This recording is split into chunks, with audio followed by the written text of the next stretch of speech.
आपस में लड़ पड़े नीतीश कुमार और अमित शाह। सीट बंटवारे को लेकर के चाचा ने चाणक्यों को फंसा दिया। दरअसल बिहार चुनाव में नीतीश कुमार ने खेला कर दिया है। अमित शाह से वक्फ बिल का बदला अब चुनावी मैदान में लेंगे नीतीश कुमार, क्योंकि नीतीश कुमार ने, नीतीश बाबू ने गुजरात लॉबी को फंसा दिया है। ये दावा हम नहीं कर रहे। खबर देखिए, आपकी स्क्रीन पर है। न्यूज 24 की खबर है कि चुनाव से पहले बीजेपी को झटका देने की तैयारी में है नीतीश कुमार। सीट बंटवारे पर फंस सकता है पेच। पूरी खबर मैं विस्तार से आपको बतलाऊंगी और एनालिसिस भी करूंगी, तो आखिर तक वीडियो में बने रहिएगा। नमस्कार, मैं हूं अदिति और आप 4 PM न्यूज नेटवर्क देख रहे हैं। बिहार में इस साल विधानसभा के चुनाव होने हैं। कांग्रेस और बीजेपी चुनाव की रणनीति बनाने में जुटी हुई है।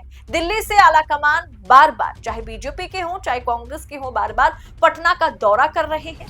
तो वहीं आरजेडी लालटेन से सही उम्मीदवारों की तलाश में जुटे हुए हैं।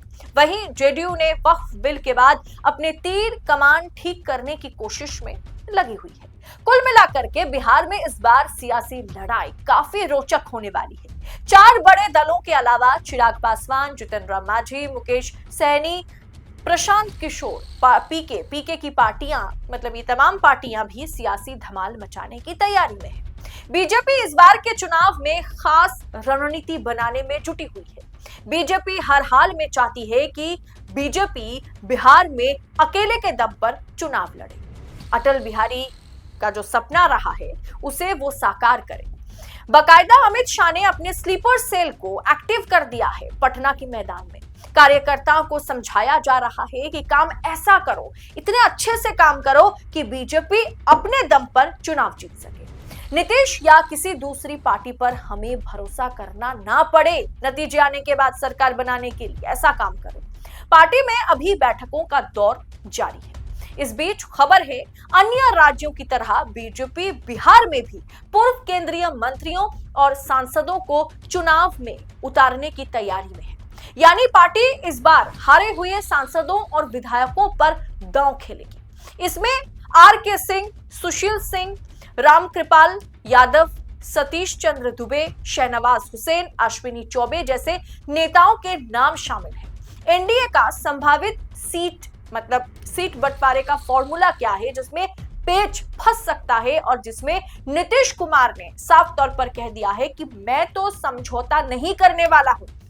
वहीं अमित शाह क्या ऑफर नीतीश कुमार के लिए लेकर के आ रहे हैं, जिसके आगे नीतीश कुमार को भी क्या सोचने पर मजबूर होना पड़ेगा, ये आपको मैं आगे बतलाऊंगी। भारतीय जनता पार्टी दरअसल चाहती है ये फॉर्मूला लागू करना, इसीलिए इस फॉर्मूले को लीक भी कर दिया गया है ताकि नीतीश, चिराग, जितन राम मांझी पर प्रेशर वो बना सके। लेकिन नीतीश कुमार भी आखिरी पारी खेलने के मूड में नजर आ रहे हैं, मतलब दमखम के साथ। दोस्तों, जरा आप इस तरीके से समझिए कि शेर के मुंह में जब हिरन लटका हुआ होता है, अंतिम सांसें निकलने से पहले एक आखिरी कोशिश करने की कोशिश में वो लगता है। मतलब हिरन जो है वो आखिरी कोशिश करने पर जुटे हुए होते हैं और शिकारी के मुंह से कई बार ऐसा हुआ है कि आखिरी कोशिश में शिकार खुद को बचाने में या बच निकलने में सफल हो जाता है। अब वही आखिरी कोशिश, एक आखिरी दांव खेलने की कोशिश में नीतीश कुमार लगे हुए हैं। क्या पता सरवाइव कर जाए। बिहार में बीजेपी की रणनीति पर पूर्व मंत्री शहनवाज हुसैन ने कहा कि बीजेपी अपने सहयोगियों के साथ मिलकर चुनाव लड़ेगी और जीतेगी।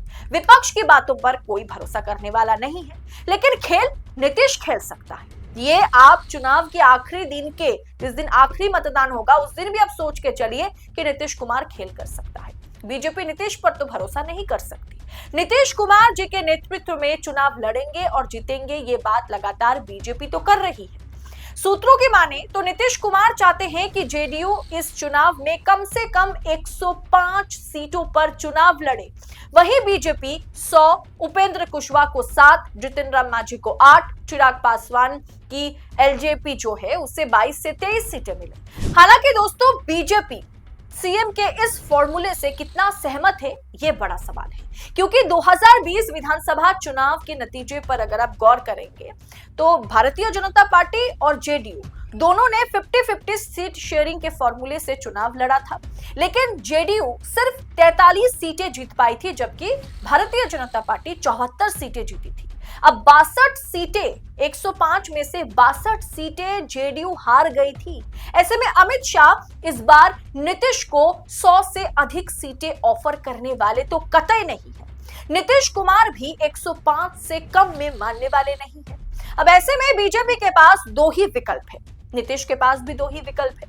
बीजेपी के पास विकल्प क्या है कि अंदर खाने खबर यह है कि अमित शाह नीतीश के साथ 60 सीटें प्लस सीएम की कुर्सी पर समझौता करने वाले हैं, लेकिन 243 सीटों में से या 243 सीटों वाले विधानसभा में केवल 60 सीटों पर चुनाव लड़ने वाले नीतीश कुमार चुनाव के बाद गठबंधन की सरकार में मुख्यमंत्री बनेंगे। ये क्या संभव है? शर्म के मारे वो मुख्यमंत्री नहीं बन सकते, ये सब जानते हैं। लेकिन अगर चुनाव से पहले जो है नीतीश सीटों के साथ समझौता ना करने का ऐलान कर देता है, नीतीश कुमार, वैसे तो बात हो रही है कि नीतीश कुमार 105 के कम में मानेंगे नहीं और अमित शाह 60 से ज्यादा उन्हें देंगे नहीं। अगर चुनाव से पहले नीतीश सीटों के साथ समझौता नहीं करते हैं किसी भी सूरत पे और इंडिया में शामिल होने का संकेत अगर दे देते हैं, तो बिहार में चुनाव के दौरान जो खेल खेला जाएगा या चुनावी जो पटभूमि है वो पूरी तरीके से आप कह सकते हैं कि तख्ता पलट हो जाएगा। नीतीश कुमार अगर इंडिया गठबंधन में शामिल हो जाते हैं, अगर भारतीय जनता पार्टी के साथ सीट बंटवारे को लेकर समझौता वो नहीं करते हैं, तो वाकई बिहार में बीजेपी के लिए बवाल मच जाएगा। अब ऐसे में दोस्तों, जैसे मैं आपको शुरू में कहा कि इस मुद्दे को लेकर के नीतीश कुमार और अमित शाह के बीच जो है नेगोशिएशन जारी है और दोनों के बीच सीट बंटवारे को लेकर पेच जो है वो फंस चुका है। चाणक्यों को एक तरीके से नीतीश कुमार ने फंसा दिया है। अब नीतीश कुमार के लिए भी फैसला लेना आसान नहीं है। नकली चाणक्य कहे या भारतीय जनता पार्टी के चाणक्य अमित शाह कहे, जिनकी रणनीति की माशाल्लाह बहुत तारीफ की जाती है, वो अमित शाह भी फंस चुके हैं। उन्हें भी नहीं पता कैसे इस मुद्दे पर नीतीश को टैकल करना है। फिलहाल इस पूरे विषय को आप किस अंदाज में देख रहे हैं? कि आपको लगता है वक्फ बिल हो गया, गठबंधन एक तरफ है, मतलब तमाम चीजों पर नीतीश को रिझाने में, नीतीश को डराने में, नीतीश के साथ समझौता करने में अमित शाह ने नीतीश को मजबूर किया है।